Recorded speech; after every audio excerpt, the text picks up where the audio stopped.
An Arrest by Ambrose Bierce. Having murdered his brother-in-law, Orrin Brower of Kentucky was a fugitive from justice. From the county jail where he had been confined to await his trial, he had escaped by knocking down his jailer with an iron bar, robbing him of his keys, and, opening the outer door, walking out into the night. The jailer being unarmed, Brower got no weapon with which to defend his recovered liberty. As soon as he was out of the town, he had the folly to enter a forest. This was many years ago, when that region was wilder than it is now. The night was pretty dark, with neither moon nor stars visible, and as Brower had never dwelt thereabout, and knew nothing of the lay of the land, he was, naturally, not long in losing himself.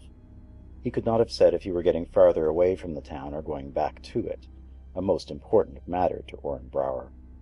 He knew that in either case a posse of citizens with a pack of bloodhounds would soon be on his track, and his chance of escape was very slender, but he did not wish to assist in his own pursuit. Even an added hour of freedom was worth having. Suddenly he emerged from the forest into an old road, and there before him saw, indistinctly, the figure of a man, motionless in the gloom. It was too late to retreat. The fugitive felt that at the first movement back toward the wood he would be, as he afterward explained, filled with buckshot. So the two stood there like trees, Brower nearly suffocated by the activity of his own heart, the emotions of the other, not recorded. A moment later, it may have been an hour, the moon sailed into a patch of unclouded sky, and the hunted man saw that visible embodiment of law lift an arm and point significantly toward and beyond him. He understood. Turning his back to his captor, he walked submissively away in the direction indicated, looking to neither the right nor the left, hardly daring to breathe, his head and back actually aching with a prophecy of buckshot. Brower was as courageous a criminal as ever lived to be hanged. That was shown by the conditions of awful personal peril in which he had coolly killed his brother-in-law. It is needless to relate them here. They came out at his trial, and the revelation of his calmness in confronting them came near to saving his neck. But what would you have? When a brave man is beaten, he submits. So they pursued their journey jailward along the old road through the woods. Only once did Brower venture a turn of the head.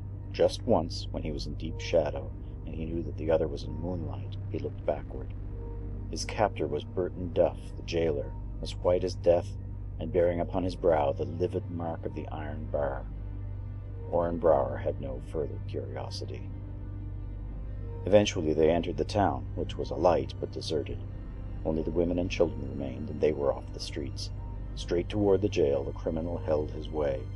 Straight up to the main entrance he walked, laid his hands upon the knob of the heavy iron door, pushed it open without command, entered, and found himself in the presence of a half-dozen armed men. Then he turned. Nobody else entered. On a table in the corridor lay the dead body of Burton Duff. End of An Arrest